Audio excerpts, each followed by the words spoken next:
Hey everybody, welcome to the Ronline Report. We are joined once again with two-time Mr. Olympia, Dr. Franco Columbu, coming to us very early from Los Angeles, California. How are you, sir? Thank you. Good morning. How are you? Very well, very well. So I'll get right into it. I asked the people on the MD forums for some questions, and they were very eager for the chance to be able to ask you some things. The first one, people are very curious. What does your training look like now? How often do you exercise, and what type of exercise do you do? Right now, what I do is I do different things. Like sometimes I play tennis, or I go to the gym and I do more light things. Like the program of the training used to be, when I used to compete, you want to get muscles to win. Right. All the muscles that the judges like to look at it, from the bicep to the chest, calves. Now, when you're done competing, you have to change your routine. Really, this is very important information. People should know this. You have to think only to balance muscles. To reduce joint pain, you have to help balance muscles. When you have a spasm, you massage it. When you want to use a cream, fine. But you have to balance the muscles in the training program. Like, for example, I'm talking about if you do a chest and back, that's the opposite muscle. You should train him about equal amount of sets and reps. Yep. If you do triceps and bicep, similar thing. Because the tricep is an extensor muscle, the tricep you should do a couple more reps. And the bicep, you do less reps. Like I figured it out, the best was 10 reps bicep and 12 reps like tricep. Okay. One thing, I'm going to add on to that is I'm curious because, you were such a heavy trainer. You did so many heavy bench presses, squats, deadlifts, military presses, so much heavy training. Are you in pain now? I mean, you seem like you're pretty mobile and you're pretty flexible because, we look at Ronnie Coleman, who the documentary just came out, and Ronnie can't walk without crutches now. He's on crutches or in a wheelchair, and he's had 8 back surgeries, both hips replaced. Have you had surgeries? Are you okay? How do you feel? No, my only surgery was when I'm doing the world's strongest man on the knee. Wow. I don't have any other physical surgeries, and here's why. I thought, and I looked back at that a lot, and we need to, and I experienced this in some people in the gym, and also even with Joe Vida himself. When Joe Vida had his low back pain, he ended up doing surgery too a couple of times, and later he was in a wheelchair. And I kept going to Joe's house to the gym and train. He never changed. I said, Joe, you don't need to do deadlift. You don't need to do standing presses with 200 pounds. I say, do a lot of cables and stretch the low back and get long exercises.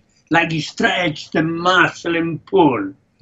It's very hard to have these people switch to a totally different training program in the gym because they know how to do that. Right. And in my case, the only reason why I switched was I have to thank chiropractic for that. When I became a chiropractic doctor, my main goal was I want to know about muscles. Then I got another thing in the head to answer your question regarding injuries. And that answer is the bone, like the hip or the lumbar or the joints, the bone is to be in perfect place and the muscles hold it in place. When it's in perfect place, you can lift heavy weights for over 100 years. But if it's out of place, in 2 or 3 years, you can ruin it. Wow. That needs to pay attention and say, like you go sometimes to an orthopedist, to different doctors, they take an x-ray and they say, look, it's not broken. I look the details if that is out of place a little bit, even minor. I need to see that. It's in the best position like a piston to do the maximum training with the least amount of effort and wear out. The bones wear out in the joints when things are out of place. Who holds it in place? The muscles. That's why training becomes balancing training. Like, for example, let's take leg extensions and leg curls. I recommend that leg extensions, you can go heavy, and you do 20, 25 reps. You have to warm up first really good. And leg curls, because it gets exercised in many more things, such as including running and leg press and squat more. What if you do is then on leg curls, you go lighter and more reps. Okay. Balance the two. Okay. This is very important to slow down injuries. Okay, cool. Nutrition question for you. Someone wants to know your opinion on beef isolate protein powder. It's an excellent sort of protein powder because beef has all essential amino acids, which there are 11, and also it's all 22 amino acids. So it's a very good source of protein. Okay. Yeah, what kind and easy to digest. Yeah, but what kind of protein powders were available to you back in the late 60s and into the 70s when you were competing? Oh, not too much, because at that time the protein powders were more like soy, and most soy, really. Yeah. They didn't have all these different things at all. Yeah. Did they have anything like egg-based at all? They had some. They came out later in the 80s or 90s, but before it was really only like a soy type of protein. That came out first. Okay. Sounds terrible. But someone wants to know, how much weight could you do wide grip chins with? Did you used to add weight onto your chin-ups? No, never. This is something very weird about talking about this. I would, my body weight is 180 in the first Mr. Olympia, and I was 200 in the second one. Okay. That is my body weight to the chin-ups. I grab very wide, and my goal was always extend all the way, and must bring it down with the chest up and really feel the lats, and the bar will come down below the chin. Right. Every rep. If I couldn't do that, then I would struggle to do it, or maybe stop at 9 reps, so 11. But what I'm saying to you is it's better to do 10 reps perfect without weights than putting out weight and that the other people can see you lifting another 100-pound dumbbell. It's not important anymore. Yeah. You do it incorrect. And when you do chin-ups incorrect, I watched them in Gold's gym. What they did was too much cheating because they tried to just get that up. Right. It doesn't count. The training program, and that's why it's so important to, like to read everything that muscle development writes, for example. Why? Because you always get some information from these articles. You never know who writes the article. Sometimes you have a page, you don't get any information, but you get one answer. That's enough. Yeah. It's very important to do the full range of motion and feel that muscle. Yeah, but I agree. I've never seen anybody with like a 100-pound dumbbell use anything like good form on a chin-up ever. Even big, strong guys, even they have to cheat to get up with that kind of weight. I tell you how hard is the chin-ups. I tell you how hard it is. I'm talking about 10 to 15 film stars I used to train. Yeah. One was Gregory Harrison and Sly Stallone and Gary Busey. All these guys, including Burt Reynolds, even John Boyd. I used to go to their houses. I know these people. Yeah. And I tell you, you never believe me. No one did more than 2 reps. One rep was like they grabbed that bar, and it looked like, how far ways to get up there? Yeah. I mean, they will turn around and say, far ways to get up there? I said, just go up and down a little bit. And they went up from 2 reps to 10. I said, your goal is 10 reps. We are equal. I said, why can I do 10? And they said, by the way, I say, if you cannot do 10, I'm going to do 20 then. And it was like an intimidation, but you have to teach them. Yeah. And the body can make a difference. Muscles grow forever. They become muscular. Now, the other answer that I want to give you, that the question was why I trained heavy, why I don't have more injuries. Remember, we talked about that. The muscle, the bone is to be in place. You have to do it correct. But only heavy training makes a guy win Mr. Olympia. There is no way out. pumping up the muscle. It looks soft. It looks meaty. You want to look like granite. And I can tell you right now, all the bodybuilders, we talked about last time, for example, we talked about Sergio, was a weightlifter, Harold Poole. All he did was it's just standing up, pressing and doing things like that. Yep. Look how muscular he was.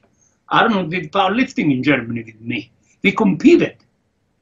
And training with heavy weights and building up the heavy weight to, you can start light and build it up. The last set we used to always try. I want to do 1 or 2 reps. Like I tried 500 in bench press. When I did it, I said, let me see if I can do 2 reps. And I did 1.5 reps. You know, you have to, the muscle grows according to what you do, and that looks as hard as what you do.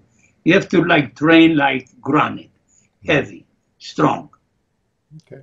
Yeah, I forgot you trained Stallone, but now I remember the pictures. Like it was during the Rambo movies, I think, right? Rocky 2 and Rambo. But in Rambo, for example, he, you know, he had to get the best abdominals because he has the scene, you know. That's right. He wrote it and he said, this is my #1 scene. And then, and I say, I looked in the script and I saw that scene at the 80th page. Yeah. And I say, Sly, I say, if you don't film that soon, as soon as you start filming, and you go a month later, there will be no more abdominals. And in fact, when he got there, he got so worried about that. The minute he got there, he says, I want next week to do that scene. And people say, but that scene is in another place. Yeah. We have to travel to Morocco. He said, good. He says, we do that. And you have to understand, that's very important. And he looked hard like a rock, but it was like, he used to scream at me, he used to say, I'm not going to do this again. And I say, yeah, but you're never going to be so in shape again. Yeah. You know, it's very simple. And you have to enhance and feel comfortable with these things. Like, for example, I'm so proud that IsoSport, for example, is coming with these creams and keeps me entertained. I take the cream, I rub them on the joints, I feel aches and pains, and I feel so good. Even rubbing it and feeling warm, and you feel that this is going to be so good. A CBD in it, oh, that I heard it reduces inflammation and pain. And then in my clinic, I have a lot of patients who are bringing it in. He says, what do you think of this? And a while ago, I looked at it and said, I'm not sure what it is, you know? Yeah. Now I'm learning, and I see it in different products, like in drops and in spray and in creams. The cream I really like because you like pin down the area and you rub it up, or you do the spray and you rub it. And you feel like all like hyped up. I got something, I did something. I always like to do something. Like when I did deadlift, I couldn't do deadlift unless I had to go to my training bag and get the chalk and put the chalk on my hands. Yeah. And feel like I can lift anything with these hands because I never like to put straps. I wanted to do my deadlift with no straps. Wow. Because I say, if you do straps, it's like you're becoming a robot. Now you're becoming an Iron Man. You know? Yeah. They put machines and straps. Of course he's strong. That doesn't count. It counts natural, real. Yeah. And that made me feel so good. And it's like, you know, using the creams, and I love that IsoSport came with these very simple things. And I use it and I feel good about it. Yeah, I mean, a lot of guys out there watching this probably have elbow pain and knee pain. These creams from IsoSport are probably something that could help a lot of them out right away. The most common is knee and elbow pain in bodybuilding. Yes. In the board, when I was doing the license, they have a questionnaire where they say, what's the most common injury in your body? And they used to list the shoulder, believe it or not. Yeah. It's very common. Yeah. But the way we train, the elbow seems to be the most that gets injured in the upper body. Yeah. Very important, because the elbow is, you cannot do anything without the elbow being involved. Right. Yeah. Shoulders get a lot of involvement too, but elbows and shoulders, I think. Because there's a muscles you do. Remember, the knee only opens and closes, doesn't do anything else. Right. But you got the elbow rotates every direction, and the same the shoulder, and you don't want it loose. You want it tight, but he want the normal range of motion, no extra. Yeah. And that's why when you, like if you rub a cream on the shoulder, you know, and you feel like the warmness and that, you already did almost like a warm-up. And that's very important. Cool. So somebody also wanted to know, how often do you see Arnold these days? I saw him yesterday. We had there you go. Lunch yesterday, and we played a little chess. Okay. And we talked about Columbus, Ohio. Yeah. Because in Columbus, Ohio, we go to the chiropractic convention. They have every year. It used to be on Sunday. Now it's going to be on Saturday. And Arnold says, we go together for that stuff. It's very important because it's a chiropractic licensing seminar. And there you can see all these creams, they use them. Because in chiropractic clinics, we cannot prescribe medication. So we go into vitamin, minerals, and creams. And that's why I'm so excited about Isosport, because they have more than one cream, different creams. I love that. Today I'm going to use this for the elbow and this for the knee. Wonder which one is better, you know? Yeah. I'm learning on it. I'm learning. I will get good at it. Yeah, I mean, soon, next time, let's talk, let's have you rate the products that you've tried next time we talk. Tell us eventually I will give you more details regarding how much better I felt, you know, if I trained more, if I forgot about that pain. Yeah. Sometimes you have elbow pain this week. You put the cream a lot, doesn't hurt anymore. You forget everything. You forget the cream and the pain. But then going back and doing an interview with you say, remember this? And then you say, oh, okay. I reminded you you're in pain. Now that chiropractic convention, that's not the Saturday of the Arnold Classic, is it? Yes, in the morning, it's 9 o'clock. Oh boy, you guys got to hurry up and get back to the show. Yeah, no, the chiropractic convention is for the licensing chiropractors, and they have an all-day seminar, and they get tickets for the evening bodybuilding show. Okay. And in the morning, they like Arnold and I, we go there at 9 o'clock and we do a speech.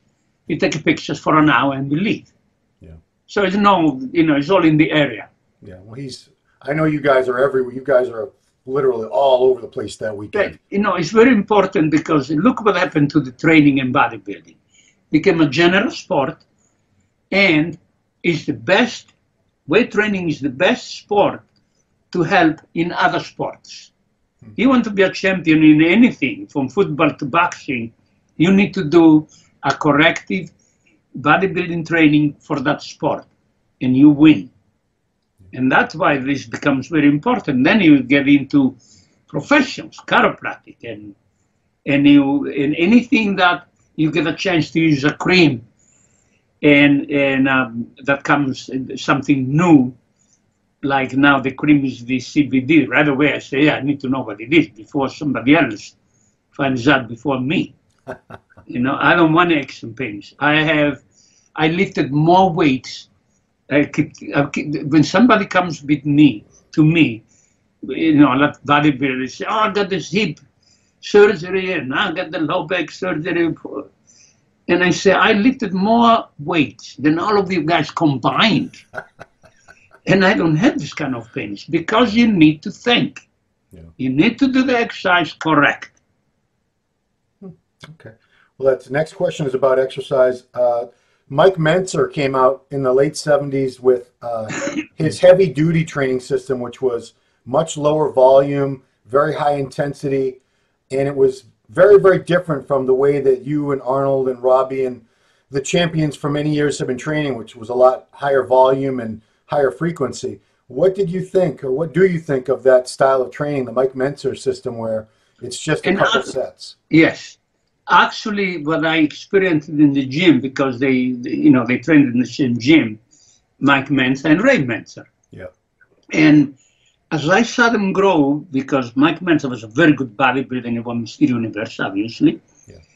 I saw one thing that I didn't like as much, and that was the thickness came. His muscles were thick, really thick, but they were on the soft side, and that reminded me, I cannot do 25, 50 reps until exhaustion, that I have to train too light.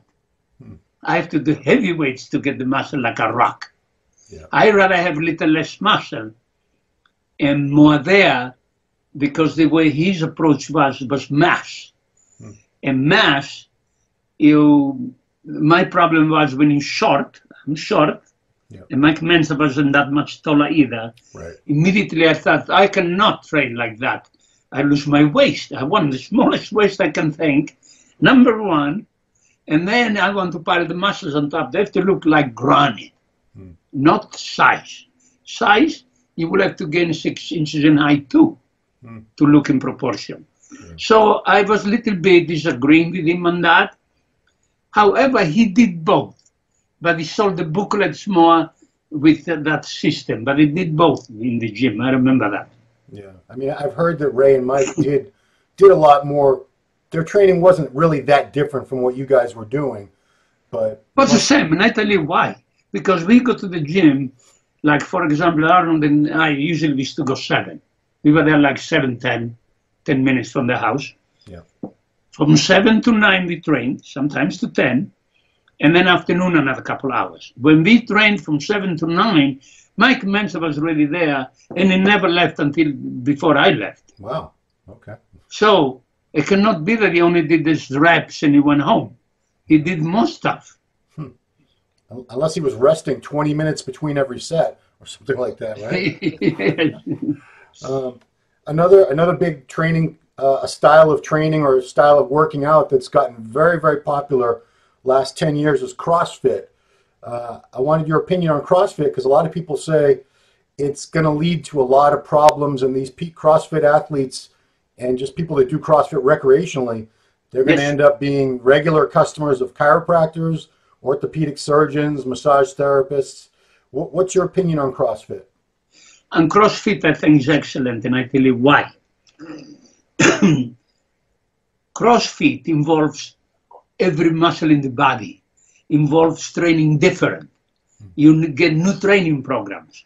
Number one, I want to tell you, you want to become the best bodybuilder every 2 months, every 60 days, you need to change slightly your training program. Very important. The body can get used to it, and you go through the motion and you don't see any more progress. You change the training program. You change maybe 10% is enough. CrossFit involves all the muscles, and it's good for condition. And CrossFit is very important, what I told you, muscle balancing. They do everything. And that's very important. It's not like you go and just do leg press and squat and go home. Right. It's very important to be diversified. Yeah, I mean, my wife's done it for 10 years, and she loves it. She's never been, she's, late 40s and better shape than she was when she was 20 years old. You know what you do? I'll show you what you do. Have her standing, like in bikini, and you look the front and the side and the back, and try it in your mind to see, let me see all the muscles here. Let me look the posterior deltoid, the lats, and the middle of the back, the rhomboid, and go down to the hamstring and calves. And you will be surprised. You will say, look how proportional she is. Yeah. All the muscles are developed. We have 505 muscles in the body. You have to consider them all. And sometimes in bodybuilding, they go to the gym and they're only doing leg press. Right. That's one exercise. Yeah. And you need to do everything. Yeah, I mean, I don't want to make it all about my wife, but she trained like a bodybuilder for many years, and she never had much hamstring or calf development. And now she does, because there's so many different things that they do in CrossFit, like box jumps and jumping rope, and it forces her, of course, the jumping muscles. Is maximum calf training. Yeah. Maximum. Okay. Because that foot goes up and down. Someone wanted to comment, a guy named Carl wanted to comment on your World's Strongest Man appearance in 1977. He says, shame it wasn't pound for pound. You would have won hands down, except for the unfortunate accidents. Allowances should have been made for the weight and height disparities. Yeah, it was just that first World's Strongest Man. It was, you were like 190 pounds. There was guys probably like 260 pounds. Was it just? I was 180. Actually, what happened was they wanted to get really the strongest guys together. That's why they got Kempatera. And actually, before I got injured, in the weightlifting, where we have lifting a barrel, I did it, but my elbow doesn't open, and they say it's no good. Oh, wow. And I said, my elbow doesn't open. This is it. And I was #1 in lifting weights, which were the guys there who were Olympic weightlifters. Right. But that's not the point. The point is that some people are stronger than others, also from leverage, from the past training. I always trained to get strong. Yeah. Still, if there had been, if they did like a mathematical formula for it, you would have won. You know what I mean? I would have won, yes. Yeah. Yes. Someone wants to know any problems with that knee. How is that? Did that knee ever give you trouble years later, or does it feel fine now? The knee is never going to be the same as the other one. In fact, no one noticed in the Mr. Olympia in 81. It took me 5 years to rehabilitate. But I want to give you important information here that is really important for the bodybuilders. And that is, today, when people do surgery, even then, the surgeries, the orthopedics got great. They are good at it. They make your knee almost as good as it's going to be ever. But the most important that people are not doing, I noticed, in the bodybuilding field, they do much more in baseball, I noticed, and in football and in basketball, the rehabilitation. You must do the rehabilitation properly. #1, you have to go to a good physical therapist, and #2, learn everything into yourself more. You cannot recoup without doing the best rehabilitation. And the knee, because my left leg wasn't as good as the right, when I posed, no one noticed on stage. I put my right leg a little bit more in front. Yeah.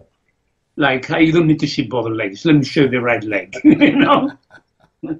So, you know, if you had that surgery done in 1977, 1978, right? 1977 in the fall, yes. So I'm sure that the procedures today are much, much different. They probably would have done a better job. You might have been able to, you know, come back from the injury much quicker if the surgery... It would have been a little bit better. The only problem is that my knee completely dislocated like this, and the patella went to the back. And to all the ligaments, you still have to go in there and reattach the ligaments. Yeah. That was the biggest problem, you know? And then it goes back to what I told you. When you start rehabilitating, that knee doesn't open, doesn't close. And you feel like, oh my God, people abandon rehabilitation then. Right. And there is where you have to be persistent. If you competed, to win, it's very hard. You should be able to do rehabilitation. Right. Yeah. I mean, I think people just get impatient and frustrated, you know. Yes. For whatever reason. Okay, this is a good question because, you know, you're a specialist of the spine. So someone wants to know, has age affected your height? And is there a way for us to prevent getting shorter as we age? Because I know we all do get shorter as we age. Yes, it works. Let's face people lose 4 inches, wow. 3. People average, they lose 3 inches. But here's what happened. The shrink of the spine, you never lose more than 1 inch, maybe half. It doesn't shrink that much. Even if the disc gets more flat, it doesn't get shorter. The shrinkage comes from rotations. In other words, you got the spine here, and maybe we can do the next show. I'm going to bring the spine here and physically show you how it works. I think there's a very good information. For example, the lumbar. The lumbar shrinks 1/4 inch. All the 5 lumbar, maximum. Okay. When you rotate them, and then they tilt down, more than 1 inch. Because you rotate it and goes down. Yeah. So and one of the things is the lumbar, when it's in the disc, is on the top height. And because of the curves, you can have this come in and then finds that channel in there. Look how much shorter now, instead of being like that. So you usually in bodybuilding, people who are right-handed, they get left rotation. I give you the details maybe another time why and how, okay. But that left rotation is 80 to 90% of the people, not right rotation, whatever. But it shrinks so much, then when you shrink it this way and the muscle on the left is shorter, then the spine tries to come back. And as it comes back, on the right side, In the thoracic, it shrinks the right side muscle. And then it rotates in the dorsal to the right. And that is another inch shrinkage. Then the neck is uncomfortable and rotates left. And sometimes does this. Yeah. You see that on people, that is this much shorter. Yeah. So you don't shrink much from powerlifting or from spine getting old. Most shrinkage is by rotations and compressions. So, if somebody was being treated regularly by a chiropractor and getting adjusted, would that help? Would that? You reduce and prevent rotations. Okay. Become aware. See, like when you come to my office, I don't treat you and send you home. I explain. Like if I ever in the office decide to, let's say, we do isosport cream, I say this is a new thing. Try it. It's isosport. It's CBD in it. I'm not an expert yet. I'm learning. I'm becoming good at it. But it feels good when you rub it. Rub it tastes well. Yeah. And you teach. Same as with the training. You teach them to try more reps. Do more tricep than bicep. Do when you've done training, for example, I recommend to go to a chin bar somewhere. Everybody should do this. Go to the chin bar, grab the bar, and have tight only the forearm that you can hold your upper body weight. Yeah. Tight. Everything else is loose, and you pendulum your body like this. That pendulum stretch. If I'm like this, stretch the tight muscle. That means I get here an inch. And then you come up slow and you go like this and look around, you're 1 inch taller. We don't know how long it's going to last, until you do the next heavy squat. But it's very important. Yeah. So I want to ask your opinion on something very similar. I have an inversion table where you hang upside down. Yeah. Do you find those useful too for the same thing? Is your inversion table all the way down? Yeah, it goes all the way down. Where you're standing long. Right. Here's my experience. There's different kinds. Yeah. And one kind, and one time we can even go to, I have a little equipment exercise that we can go there and we photograph it and show you. Cool. I do the one where I go with my hips and knees bent upside down and do little hyperextensions. The inversion table, I did a lot of muscle testing with other teachers in the past, because when I used to get relationship seminar lessons and outside teaching, these things come up. They bring inversion tables and things. Yeah. And I learned in bodybuilding that it's excellent to bend only to this position. Oh. Not upside down all the way. Huh. And here's why. And you can test it. Upside down, not with everybody, but with most people, when you're completely upside down, your upper body is too heavy for the knee ligaments. And also the iliopsoas muscle. If the iliopsoas muscle gets too stretched, you lose the lumbar curve. Oh, wow. So there's a little things that you have to adapt to say, the table I can do only so much myself. Inversion to a point, excellent. Too much is too much. I'm glad you told me. Very important. You can figure it out somehow. Okay. But I used to muscle test. Like I know exactly how much you should go down. If you here, I muscle test you first, and then muscle test, and then until you go too much. Right. What is your favorite cigar? Do you have a favorite cigar? The favorite cigar is actually a Brad Couple and show you. Okay. The favorite cigar for me is obviously Cohiba is one of the best. Yeah. But the favorite cigar is the longest and the medium size, not the thick one. Why? Because you in chiropractic and in health, I want you to think on health. And health is a short, thick cigar, you get the most tar in your body and the most smoke. Yeah. And if it's long and thin, and you, let's say, smoke to half, that half of the tar in there is in this half.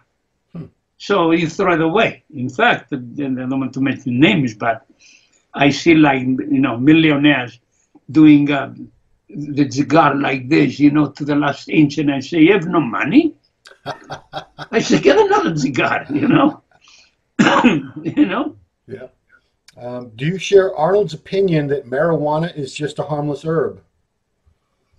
Arnold never really used much marijuana. Arnold, probably the first time in his life, smoked it when he filmed the movie Pumping Iron. Yeah. He felt cool. He won the Olympia, you know, and all after. Right. So he's, you know, he's not into that kind of stuff. So remember, the marijuana is comes from a natural plant, and you have to isolate and figure it out. That's why the CBD is totally separated, and the idea is that's for aches and pains. I love that, right. You know, and obviously marijuana is becoming more popular in the world, and people are knowing more. Yeah. And I tell you the truth, even if I go to the gym, like Aaron and I, we always have like a little pear snaps when we come home, and we play chess and we have lunch, but not before we go to the gym. We don't have pear snaps, you know. Yeah, there was that famous story with him where him and his friends were out in the woods drinking all weekend and squatting, but it sounded I tell you, when we were drinking one time, and this we cannot deny, in Munich, when we started training together, we get bored, and we are on the second floor, and downstairs was a bar. They had the best brewery beer. Yeah. And on the second floor, there were like 10 windows, and the gym belonged to Albert Buzek. Yeah. And he can testify. I would go downstairs, get 2 big mugs of beer, put them in the window, and we would sip. Every set of squat, we would sip. And it got to a point, there were more beer mugs in the gym than downstairs in the bar. Oh boy. So, yeah. I mean, I can't imagine you drinking, I'm not a beer drinker, but I can't imagine drinking beer and like working out would go together very well.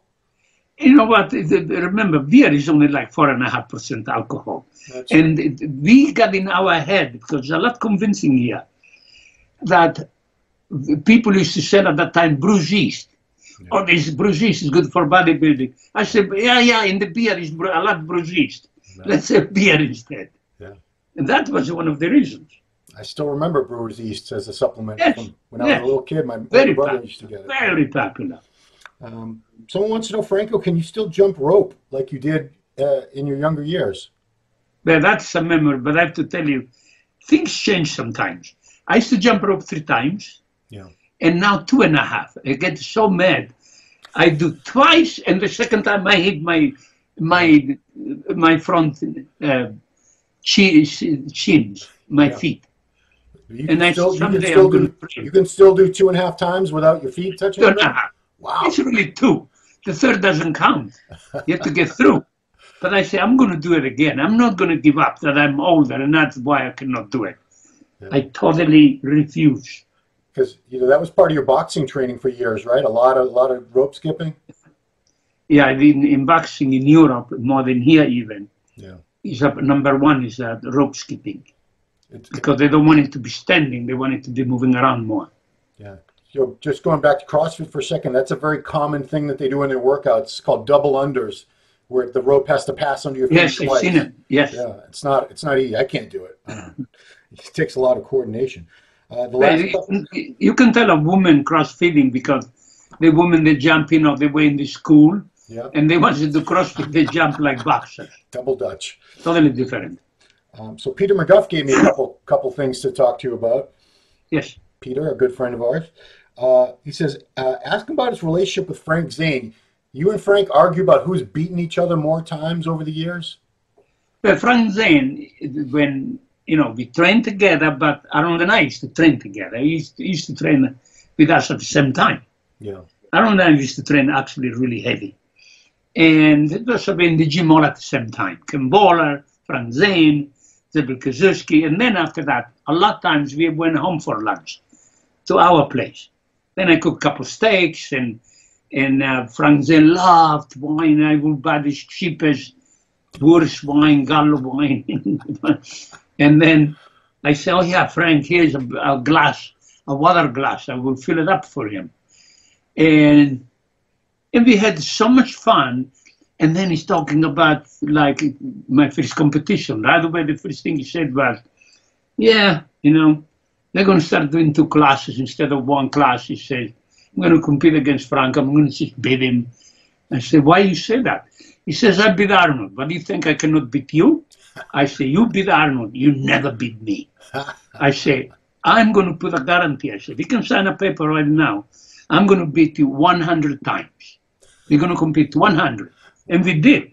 Around 100 times, I always beat him all the time. Wow. And after a couple of years, I got him used to it. When I was there, he used to say, I guess I'm going to be second. I said, get used to it. Yeah. You know? And it's like a lot of mental talk.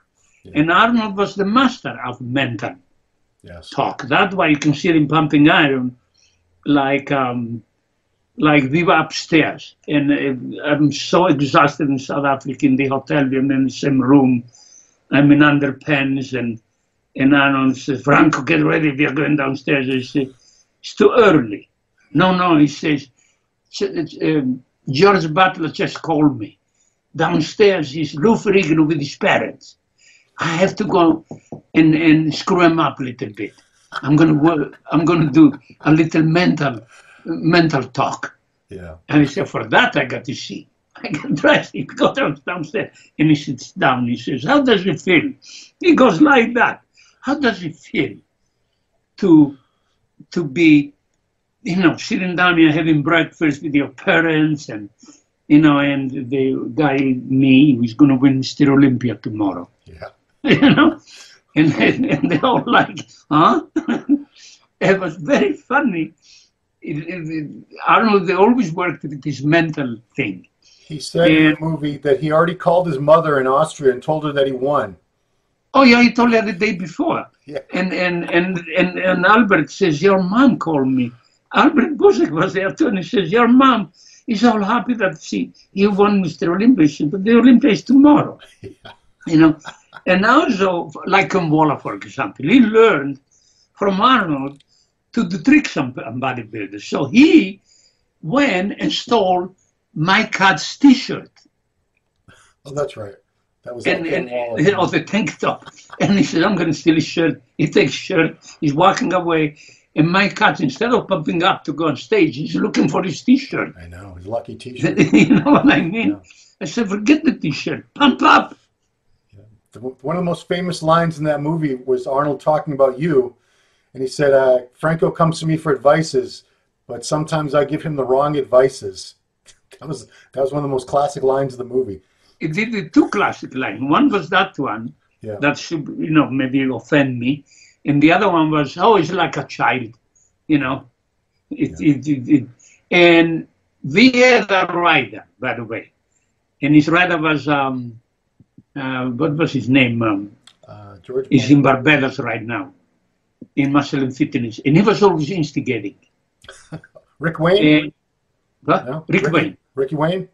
Yeah, Rick Wayne. Okay. And he was like, he will come to me and he says, I know you're friends with Arnold, and I know all that stuff, but look what he says about you. Putting you down and saying this, and they said, I turn around to him and said, listen, I say, I don't care what Arnold does. I don't care if he takes the worst thing and throws it at my head. I will never go against him no matter what. I say, because that is good, it's healthy. And he wrote it down. He says, but you're nuts. I say, I'm nuts. You know, some people, they get involved in that. Forget that. Get back to the training. Yeah. So the last story we'd like you to tell from the old days is, you know, Joe Weider had you and Arnold under contract, and there's a famous story that you guys wanted a raise, and you invited Joe Weider over for dinner and tried to get him drunk on wine, hoping that he would give you guys raises. I don't remember. Did he end up giving you a raise or no? Okay. We always wanted a raise. Like, we got so little, like I used to get $80, I got 60 a week. Wow. And I said, we need a raise, Joe. And she invited him for dinner, and his mustache was too long. And I say, Arnold, I fix his mustache. Okay, good. I took the scissors, and I realized the scissors don't cut well, because Arnold used to carry stoners with it, and it's just all ruined. And then I'm trying to cut his mustache, and Arnold is on the side and calls him. And I'm holding his mustache cutting, and Joey that turns around. Huh? And his scissors ended up hanging in his mouth, and I had let go.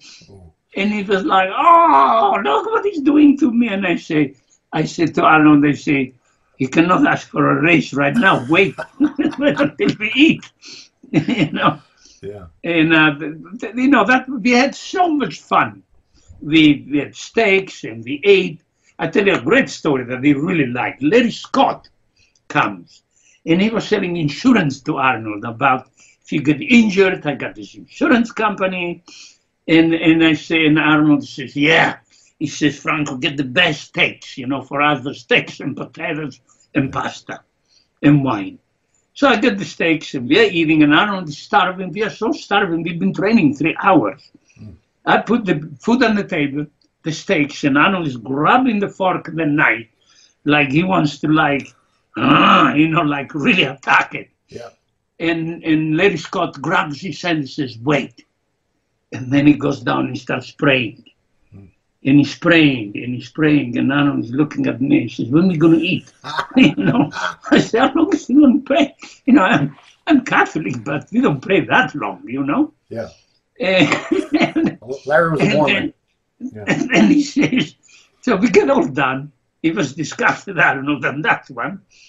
And he says, why the food got cold? And Arnold, I said to Arnold, oh, Larry Scott's coming over. She wanted to make dinner. No, don't cook. Yeah, the Mormons must say grace for a long time, I guess. I've never had dinner with one. But cool. Well, thank you, Franco. That was I always appreciate, you know, the info that you share with us from your expertise. I love the old stories. Everybody does, because you know that was a magical time that most of us were never going to get to experience.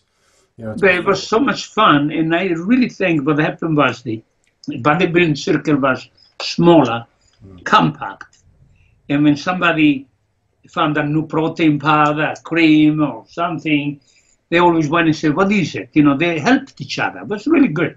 Yeah. I want to thank you very much. Oh, cool. Well, thank you, Dr. Columbu, 2-time Mr. Olympia. Always a pleasure to speak to you. Thank you to Lynn Swanson for coordinating this. It's super early for you guys out there. Appreciate you doing it at this crazy early hour. And it's good to start early because now we can start working. Great. So thank you so much, and have a happy Thanksgiving next week. Appreciate it very much. Happy Thanksgiving to you and to all the bodybuilders and the people. Right on. All right, everybody, thank you for watching the Ronline Report with Dr. Franco Columbu, 2-time Mr. Olympia. We'll talk to you next time.